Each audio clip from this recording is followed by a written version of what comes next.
Dans un humble village du Chiapas, où la terre sèche semblait refléter l'esprit de ses habitants, vivait Dominique, un homme calme et travailleur qui trouvait la paix dans les rythmes simples de la vie à la ferme. Un matin, son voisin Gaspard accourut, essoufflé, à la nouvelle d'un poulain abandonné près de la rivière, à peine capable de se tenir debout. En entendant ces mots, Dominique ressentit un inexplicable attrait dans son cœur. Sans hésitation, il posa ses outils et se dirigea vers l'endroit. Ce qu'il trouva le fit s'arrêter. Un poulain fragile et tremblant gisait au bord de la route poussiéreuse, sa peau collant à ses os, ses grands yeux sombres reflétant un mélange de peur et d'épuisement. « Pauvre créature, que t'ont-ils fait » chuchota Dominique, s'approchant lentement pour ne pas effrayer l'animal affaibli.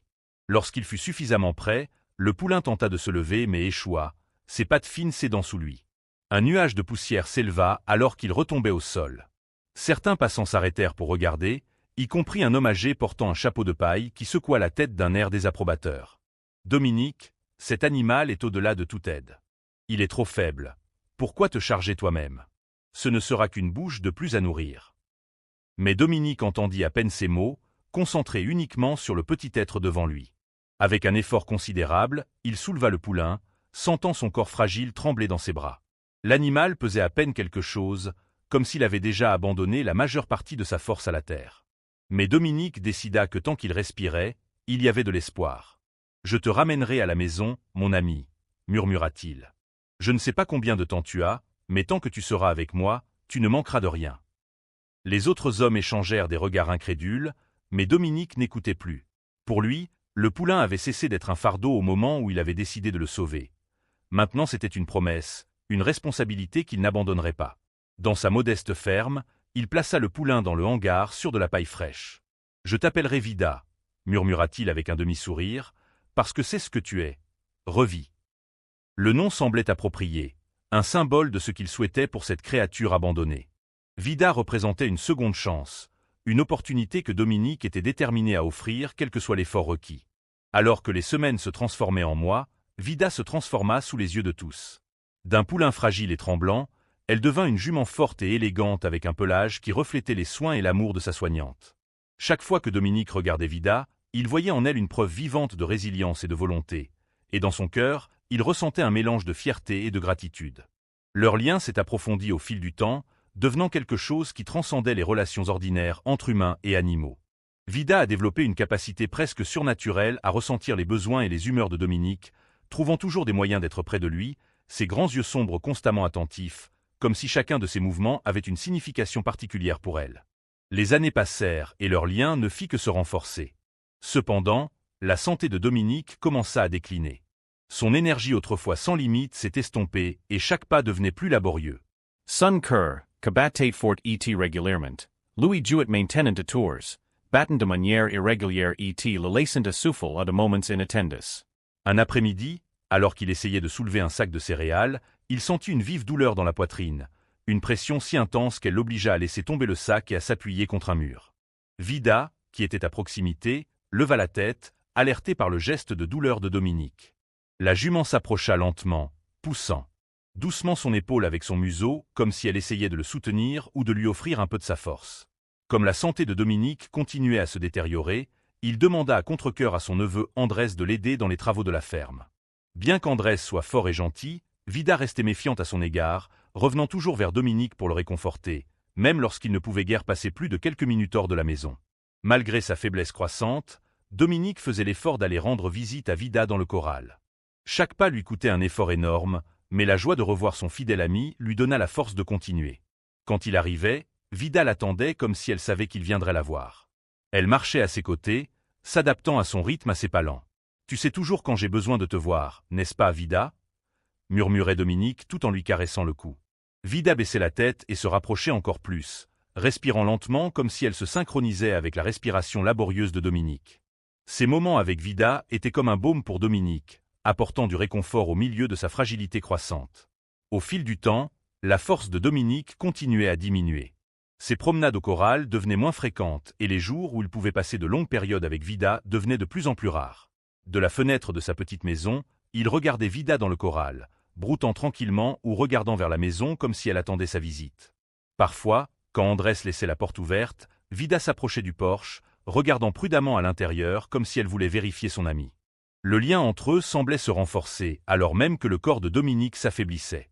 Dans ses jours les plus difficiles, quand il pouvait à peine se lever du lit, Andrés s'occupait de Vida à sa place. Pourtant, chaque fois que Dominique parvenait à visiter le corral, même si ce n'était que pour quelques minutes, Vida l'accompagnait comme si tous deux savaient que chaque moment précieux ensemble était irremplaçable. Un matin silencieux et solennel, entouré de ses proches, Dominique sembla rendre son dernier souffle. La maison était plongée dans un lourd silence, rompu seulement par les sanglots étouffés des membres de la famille et le doux murmure des prières. La nouvelle se répandit rapidement dans le village, et les voisins et amis arrivèrent bientôt pour dire au revoir à cet homme simple et bon qui avait touché tant de vies. Cependant, Vida sentit que quelque chose n'allait pas du tout. À partir du moment où Dominique ne se présenta pas pour leur routine matinale, elle devint de plus en plus agitée. Elle fit les 100 pas, jetant des regards vers la maison, attendant qu'il apparaisse. Au fil des heures, après que la jument eut passé sans laisser de traces, elle se mit à fouiller tous les recoins de la propriété, ses mouvements devenant de plus en plus frénétiques, ses yeux reflétant un mélange de confusion et de détresse. Pour éviter toute perturbation pendant les funérailles, la famille décida de garder Vida à l'écurie. Mais dès qu'elle se sentit confinée, elle commença à donner des coups de pied dans la porte, frappant le sol avec force et émettant des sons de protestation. Chaque coup de sabot résonna dans l'air comme une expression de son angoisse. Pourtant, la famille n'eut d'autre choix que de la garder à l'intérieur, craignant que sa présence ne perturbe la solennité des adieux. Alors que la famille et les amis se rassemblaient dans la cour de la maison pour la cérémonie, la détresse de Vida devint de plus en plus évidente. Ses hennissements résonnèrent dans l'écurie, et chaque son portait un poids de douleur et de désespoir qui imprégnait l'atmosphère. Certains des présents regardèrent vers l'écurie avec tristesse, conscients que la jument souffrait autant qu'eux. Puis, dans un moment qui resterait à jamais gravé dans la mémoire de tous ceux qui étaient présents, Vida s'échappa de l'écurie avec une force sans précédent. Elle galopa vers le lieu de la cérémonie avec une telle détermination que les personnes en deuil reculèrent de peur et de confusion. Sans hésitation, elle s'approcha du cercueil de Dominique et commença à le frapper avec son sabot. Le bruit de son sabot contre le bois était aigu et résonnant, laissant tout le monde dans un silence stupéfait. Les coups étaient insistants, presque rythmés, comme si Vida essayait de communiquer quelque chose, une supplication, une demande, un appel désespéré. Lorsqu'un des coups fit légèrement craquer le bois, la sœur de Dominique, remplie d'un mélange d'émerveillement et de peur, s'approcha du cercueil. En mettant son oreille contre la fissure, elle entendit quelque chose d'impossible, un faible souffle. Dominique était vivant. Ce qui suivit n'était rien de moins que miraculeux. Dominique était dans un état de catalepsie, une condition rare où le corps semble complètement sans vie avec une respiration si faible qu'elle est presque imperceptible. C'était le lien inébranlable de Vida avec lui qui avait senti l'étincelle de vie persistante que tout le monde avait manqué. Cet événement extraordinaire a transformé non seulement leur vie, mais aussi la compréhension de toute la communauté de la profondeur possible du lien entre les humains et les animaux. Leur histoire est devenue une légende dans le village, un témoignage du pouvoir de la loyauté et de l'amour qui transcendent toutes les frontières. Le lien entre Dominique et Vida s'est avéré plus fort que la mort elle-même, démontrant que le véritable amour et la dévotion peuvent effectivement faire des miracles. Après cet événement miraculeux, la vie à la ferme a pris une nouvelle dimension. Le rétablissement de Dominique est devenu l'objectif principal de sa famille, chacun contribuant à ses soins et à sa réadaptation. Pourtant, parmi tous ses soignants, aucun n'était plus dévoué que Vida, qui semblait s'être désignée comme sa tutrice personnelle. Sa présence vigilante est devenue une source constante de réconfort et de force pour Dominique alors qu'il recouvrait lentement la santé. La première fois que Dominique a été assez fort pour s'aventurer dans le corral après son expérience de mort imminente, Vida s'est approchée de lui avec une douceur extraordinaire, comme si elle comprenait sa fragilité. Elle se tenait parfaitement immobile tandis qu'il s'appuyait contre elle, ses bras enroulés autour de son cou dans une étreinte silencieuse qui en disait long sur leur voyage commun. La patience et la tendresse de la jument pendant sa convalescence ont étonné tous ceux qui en ont été témoins. La nouvelle de leur histoire extraordinaire s'est répandue bien au-delà des frontières de leur petit village du Chiapas. Les gens parcouraient des distances considérables juste pour être témoins du lien remarquable entre l'homme et son cheval. Ils regardaient avec émerveillement Vida anticiper les besoins de Dominique, se rapprochant lorsqu'il avait besoin de soutien, montant la garde lorsqu'il se reposait et adaptant parfaitement son rythme au sien alors qu'ils marchaient ensemble dans la ferme. L'expérience avait profondément changé Dominique et ceux qui l'entouraient. Il parlait souvent des leçons qu'il avait apprises sur l'amour, la loyauté et les liens mystérieux qui existent entre tous les êtres vivants. Au cours de sa convalescence, Dominique a passé d'innombrables heures assis dans le corral avec Vida, partageant des moments de calme qui n'avaient pas besoin de mots. Il apportait souvent ses repas à l'extérieur juste pour être près d'elle, et elle broutait avec contentement à côté de lui, levant parfois la tête pour le surveiller avec ses mêmes yeux connaisseurs qui avaient senti son étincelle de vie quand d'autres la pensaient éteinte. Le vétérinaire local, qui avait initialement douté des chances de survie de Vida lorsque Dominique l'avait sauvée pour la première F, ou alors qu'elle était encore poulain, est devenu un visiteur fréquent de la ferme. Il observait leur interaction avec une curiosité professionnelle, notant comment leur lien extraordinaire semblait contribuer à la guérison de Dominique. La présence de la jument semblait avoir des effets thérapeutiques, abaissant la tension artérielle de Dominique et apportant un sentiment de paix qu'aucun médicament ne pouvait procurer. Au fil des saisons et des années, leur histoire s'est profondément ancrée dans la culture locale. Les parents amenaient leurs enfants en visite et utilisaient leur histoire pour enseigner des leçons sur la compassion, la loyauté et l'impact profond de l'amour inconditionnel. L'institutrice du village a même inclus leur histoire dans ses cours, aidant les jeunes esprits à comprendre que la capacité d'aimer et de se dévouer ne connaît pas de barrière entre les espèces. Le neveu de Dominique, Andrés, qui avait d'abord été sceptique quant au lien profond entre son oncle et la jument, est devenu l'un des plus fervents défenseurs de leur histoire. Il racontait souvent aux visiteurs comment l'intervention de Vida avait non seulement sauvé la vie de son oncle, mais lui avait également appris à regarder au-delà des apparences et à reconnaître les profondeurs de la conscience animale. La ferme elle-même semblait prospérer sous l'énergie renouvelée du rétablissement de Dominique et de la présence vigilante de Vida. Les cultures poussaient plus, les autres animaux semblaient plus heureux, et les visiteurs remarquaient souvent l'atmosphère de paix particulière qui régnait sur la propriété.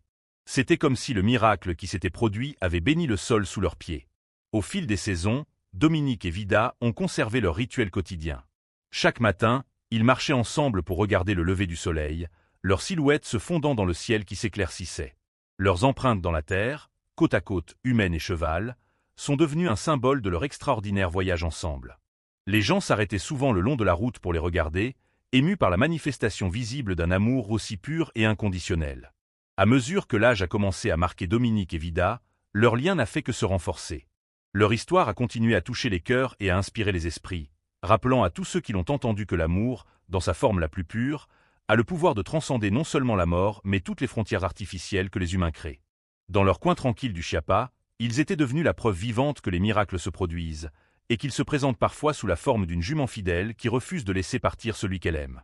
Leur héritage s'est étendu bien au-delà de leur petite communauté, devenant un témoignage des possibilités extraordinaires qui existent lorsque les cœurs se connectent dans l'amour pur et la dévotion. L'histoire de Dominique et Vida continue d'être racontée, transmise de génération en génération pour rappeler que certains liens sont si sacrés, si profonds, qu'ils peuvent combler le fossé entre la vie et la mort elle-même, apportant espoir et émerveillement à tous ceux qui entendent leur récit. L'histoire de Dominique et Vida continue de résonner à travers le temps, touchant les cœurs et transformant des vies d'une manière qu'ils n'auraient jamais pu imaginer. Leurs routines quotidiennes sont devenues des moments sacrés, observés et admirés par ceux qui ont la chance de les voir. Chaque matin, alors que le soleil peignait le ciel de nuances d'or et de rose, ils sortaient ensemble de la ferme, leurs mouvements parfaitement synchronisés malgré les années passèrent. Sentant les moments clés de leur voyage, du premier jour où Dominique trouva Vida alors qu'elle était un poulain en difficulté, au moment miraculeux où elle lui sauva la vie, jusqu'à leur promenade paisible dans leurs années d'or. Ces œuvres d'art trouvèrent leur place dans les foyers de toute la région, servant de rappel quotidien du pouvoir de l'amour inconditionnel. Les enfants du village développèrent un penchant particulier pour les visites à Dominique et Vida. Ils se rassemblaient à la clôture du corral, écoutant attentivement Dominique raconter les histoires de leur vie ensemble. Vida se tenait à proximité, les oreilles dressées vers l'avant, semblant apprécier le récit de leur histoire commune. Les enfants lui apportaient des carottes et des pommes, qu'elle acceptait avec grâce et douceur, prenant soin de ne jamais effrayer même le plus petit visiteur. En période de fête, le village concentrait souvent ses célébrations autour de la ferme, où Dominique et Vida étaient devenus des symboles vivants d'espoir et de résilience. Les gens se rassemblaient pour partager des repas, raconter des histoires et assister aux miracles continus de leurs liens. Les jeunes couples recherchaient leur présence, croyant que leur histoire d'amour bénissait les nouveaux départs avec une sorte de magie particulière. Au fil des années, des vétérinaires et des comportementalistes animaliers de diverses régions du pays ont commencé à documenter leurs cas, fascinés par la profondeur de la compréhension entre eux. Ils ont noté comment Vida pouvait sentir les changements dans la santé de Dominique avant l'apparition de tout symptôme visible, comment elle ajustait son comportement pour répondre à ses besoins et comment leur lien émotionnel semblait défier la compréhension conventionnelle des relations homme-animal. La ferme elle-même est devenue une sorte de sanctuaire informel, où les gens amenaient des animaux blessés ou abandonnés, inspirés par l'histoire de la façon dont Dominique sauva un poulain mourant. Sous leur influence, la communauté développa un respect plus profond pour la vie émotionnelle des animaux, reconnaissant que leur capacité d'amour et de loyauté égalait ou dépassaient souvent celle des humains. Lors des après-midi calmes, Dominique s'asseyait souvent dans son fauteuil préféré près du corral, lisant ou regardant simplement le monde passer, tandis que Vida se tenait à proximité, sa présence aussi constante que les montagnes à l'horizon. Leur silence en disait long, rempli d'années d'expériences partagées, de compréhension mutuelle et de confiance inébranlable. Les visiteurs commentaient souvent l'atmosphère paisible qui les entourait, comme si leur lien créait un champ tangible de tranquillité. Lorsque les tempêtes arrivaient des montagnes, l'instinct protecteur de Vida transparaissait. Elle se positionnait près de Dominique, comme si elle était prête à le protéger de tout danger. Lors d'un orage particulièrement violent, elle insista pour rester près de la maison, hennissant doucement chaque fois que la foudre illuminait le ciel, comme pour le rassurer de sa présence. L'influence de leur histoire s'est étendue au-delà de leur environnement immédiat. Les écrivains et les journalistes qui visitaient la ferme en ressortaient transformés, emportant avec eux une nouvelle compréhension des profondeurs possibles des relations entre les espèces. Leurs articles et leurs livres touchaient les lecteurs de tout le pays, incitant d'autres à examiner plus en profondeur leurs propres liens avec les animaux. Les écoles locales ont commencé à intégrer leur histoire à leur programme, l'utilisant pour enseigner aux enfants l'empathie, la loyauté et l'importance de prendre soin de tous les êtres vivants. Les élèves écrivaient des essais et créaient des projets artistiques inspirés par Dominique et Vida, leurs jeunes esprits saisissant intuitivement les vérités profondes intégrées dans leurs récits. Les événements communautaires s'arrêtaient souvent. Lorsque Dominique et Vida faisaient leur apparition, les conversations s'apaisant tandis que les gens les regardaient bouger ensemble avec leur harmonie caractéristique. Les jeunes et les vieux souriaient à leur vue, leurs oreilles les nuits à la ferme étaient magiques. Suan sila toil, Dominic associate parfois dehors, partigent ses pensées avec Vida que se tenait approximate, ses silhouettes sombres se découpent sur l'obscurite. Ces moments de silence, dont seule la lune et les étoiles étaient témoins, semblaient contenir l'essence de leur lien extraordinaire. Au fil des saisons, leur profonde influence sur la communauté s'est encore renforcée. Des réalisateurs de documentaires ont commencé à visiter la ferme, dans l'espoir de capturer l'essence de leur relation extraordinaire. Les moments de silence entre Dominique et Vida sont devenus des images précieuses, montrant au monde comment l'amour pouvait transcender les frontières entre les espèces. Pendant les récoltes, tout le village se rassemblait à la ferme de Dominique, non seulement pour aider aux cultures, mais aussi pour être en présence de ce couple remarquable. Même pendant qu'ils travaillaient, les gens s'arrêtaient pour regarder Vida suivre Dominique à travers les champs, ses yeux vigilants ne le quittant jamais. Elle semblait comprendre le rythme de la récolte, se déplaçant avec précaution entre les ouvriers, maintenant toujours sa vigilance protectrice sur Dominique. La communauté médicale locale a commencé à étudier les effets thérapeutiques de leur relation. Ils ont remarqué que les patients qui visitaient la ferme montraient souvent des améliorations remarquables de leur bien-être physique et émotionnel. Le fait d'être témoin de l'amour pur entre Dominique et Vida semblait éveiller l'espoir chez ceux qui luttaient contre la maladie ou le désespoir. Leurs promenades matinales sont devenues une sorte de rituel sur lequel les voisins réglaient leurs montres. À l'aube sur les montagnes, Dominique et Vida sortaient de la ferme, se déplaçant en parfaite synchronisation. La lumière du petit matin éclairait le pelage de Vida, créant un halo doré autour de sa silhouette alors qu'elle adaptait son rythme au pas prudent de Dominique. Ces voyages quotidiens, bien que plus courts que dans leurs jeunes années, étaient porteurs d'une dignité et d'une grâce qui touchaient tous ceux qui les aimaient. Les guérisseurs traditionnels de la région ont commencé à intégrer leur histoire dans leurs enseignements sur l'interdépendance de tous les êtres vivants.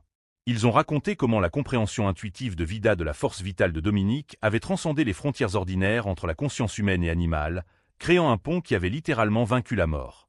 Pendant la saison des pluies, lorsque d'épais nuages s'amassaient au-dessus des montagnes, Vida a développé une capacité étrange à prédire quand Dominique avait besoin de chercher un abri. Elle le poussait doucement vers la maison quelques minutes avant le début des pluies les plus fortes, son instinct étant finement réglé pour protéger sa santé désormais fragile. Les villageois s'émerveillaient de ces démonstrations d'intelligence et de dévouement, racontant souvent leurs propres histoires sur la façon dont le fait d'être témoin de cette relation avait changé leur compréhension de l'amour et de la loyauté.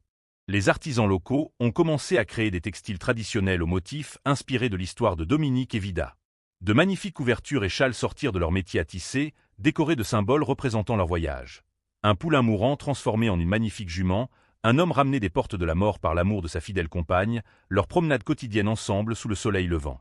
Le changement des saisons apporta de nouveaux défis à Dominique et Vida, mais leur lien resta inébranlable. Pendant les nuits d'hiver, lorsque l'air froid de la montagne s'infiltrait la vallée, Vida se positionnait pour empêcher le vent d'atteindre Dominique alors qu'il était assis sur son porche, refusant de bouger jusqu'à ce qu'il soit rentré à l'intérieur. Ces petits actes de dévotion continuèrent à étonner ceux qui les observaient. Leur présence commença à attirer des personnes en quête de guérison et d'espoir. Des familles venaient de villages éloignés, amenant leurs enfants voir la preuve vivante que les miracles étaient possibles. Dominique racontait leur histoire avec patience et humilité, tandis que Vida se tenait à proximité, sa douce présence ajoutant du poids à chaque mot. Beaucoup ont déclaré ressentir un profond sentiment de compassion et de compassion. La ferme elle-même semblait exister dans une sorte d'harmonie particulière. Les autres animaux de la propriété semblaient reconnaître le lien unique entre Dominique et Vida, faisant preuve d'une douceur inhabituelle à leur égard. Les oiseaux se perchaient souvent à proximité pendant leur promenade, ajoutant leur chant à l'atmosphère paisible qui les entourait. Les nuits de pleine lune, lorsque la vallée était baignée d'une lumière argentée, Dominique s'asseyait parfois près du corral, racontant doucement à Vida des histoires de leur jeunesse. Elle écoutait avec les oreilles dressées, touchant parfois son épaule avec son museau doux, comme pour reconnaître leurs souvenirs partagés. Ces conversations au clair de lune sont devenues un autre chapitre de leur histoire en constante évolution, dont seules les étoiles au-dessus et les doux vents de montagne étaient témoins. Les universités ont commencé à envoyer des étudiants étudier les modèles comportementaux uniques affichés dans leurs relations. Les chercheurs ont noté comment Vida avait développé un vaste vocabulaire de gestes et d'expressions subtils spécifiquement pour communiquer avec Dominique, tandis qu'il avait appris à lire les plus petits changements dans son langage corporel. Leur communication silencieuse a démontré des niveaux de compréhension qui ont remis en question les théories conventionnelles sur les relations entre humains et animaux. La recherche a continué à révéler des aspects fascinants de leurs relations. Les spécialistes du comportement ont documenté la façon dont Vida se positionnait différemment en fonction des conditions de santé quotidiennes de Dominique, démontrant une compréhension intuitive de ses besoins. Les jours où sa respiration était plus difficile, elle se tenait plus près, lui offrant un soutien stable sur lequel s'appuyer. Lorsqu'il se sentait plus fort, elle lui laissait plus d'espace tout en maintenant sa surveillance vigilante. La musique a commencé à jouer un rôle particulier dans leur routine quotidienne. Des musiciens locaux, inspirés par leur histoire, se réunissaient souvent à la ferme pour jouer des mélodies traditionnelles. Ils ont remarqué que Vida semblait particulièrement réceptive à certains airs, en particulier ceux dont les rythmes étaient plus forts. Au rythme de marche de Dominique. Ces séances musicales devinrent des événements réguliers, attirant des gens des villages environnants qui s'asseyaient tranquillement, regardant Vida se balancer doucement au rythme de la musique tout en restant près de Dominique. L'atmosphère de la ferme continua d'évoluer vers quelque chose d'extraordinaire. Les visiteurs décrivaient souvent un sentiment de paix inexplicable dès qu'ils franchissaient le portail. L'air semblait plus léger, les couleurs plus vives et même les âmes les plus troublées trouvaient du réconfort en observant les interactions silencieuses de Dominique et Vida. La propriété devint connue comme un lieu de guérison, où le miracle ne semblait plus si impossible. Pendant les fêtes des récoltes, leur histoire était racontée à travers des danses et des spectacles traditionnels. De jeunes artistes représentaient le moment du sauvetage de Vida, sa croissance en une jument forte et le jour miraculeux où elle a sauvé la vie de Dominique. Ces spectacles devinrent un élément précieux de la culture locale, transmis de génération en génération comme un rappel du pouvoir transformateur de l'amour. Leur influence s'étendit aux pratiques vétérinaires de toute la région. Les vétérinaires ont commencé à prêter davantage attention aux liens émotionnels entre les animaux et leurs soignants, reconnaissant comment ces connexions pouvaient affecter la guérison et le rétablissement. Certains ont commencé à recommander aux propriétaires de passer plus de temps à être simplement présents avec leurs animaux, inspirés par les heures que Dominique et Vida passaient en compagnie tranquille. Le changement des saisons a apporté de nouvelles dimensions à leur relation. Pendant les pluies printanières, Vida guidait soigneusement Dominique sur les chemins les plus sûrs, semblant savoir exactement où le sol était le plus stable. Dans la chaleur estivale, elle se positionnait pour lui créer de l'ombre pendant qu'il se reposait. Les vents d'automne les trouvaient en train de marcher ensemble à travers les feuilles qui tombaient, leurs mouvements si synchronisés qu'ils semblaient danser. Le froid de l'hiver les rapprochait encore plus, partageant la chaleur grâce à leur proximité. Les photographes qui visitaient la ferme parlaient souvent du défi pour capturer la véritable essence de leur lien. Les images les plus marquantes n'étaient pas des moments dramatiques mais des moments calmes. Dominique lisant pendant que Vida broutait à proximité, tous deux baignés dans la lumière dorée de l'après-midi, ou la façon dont ils regardaient ensemble les couchers de soleil, leurs silhouettes se fondant dans le ciel coloré. Leur routine quotidienne est devenue une sorte de méditation pour ceux qui l'observaient. Chaque matin, ils commençaient par une marche lente pour vérifier les limites de la ferme. Vida s'arrêtait précisément au bon moment, sachant quand Dominique avait besoin de reprendre son souffle. Ils s'arrêtaient pour regarder le lever du soleil ensemble, debout dans un silence confortable tandis que le monde s'éveillait autour d'eux. Ces moments simples portaient une beauté profonde qui touchait tous ceux qui les voyaient. Les enfants du coin ont commencé à créer leurs propres histoires inspirées par Dominique et Vida. Ils se rassemblaient sous le vieux chêne près du corral, partageant des histoires de chevaux magiques et des humains qui les aimaient. Vida écoutait souvent ces séances de contes, ses oreilles bougeant d'avant en arrière comme si elle suivait le récit, tandis que Dominique était assis à proximité, souriant à l'imagination des enfants. La ferme est devenue un sanctuaire pour les animaux blessés ou abandonnés, car les gens se souvenaient de l'époque où Vida était elle-même une pouliche mourante. Chaque nouvel arrivant semblait ressentir la nature particulière du lieu, trouvant du réconfort dans l'atmosphère paisible que Dominique et Vida avaient créée. Les autres animaux semblaient graviter autour de Vida, comme s'ils la reconnaissaient comme une sorte de gardienne spirituelle de la ferme.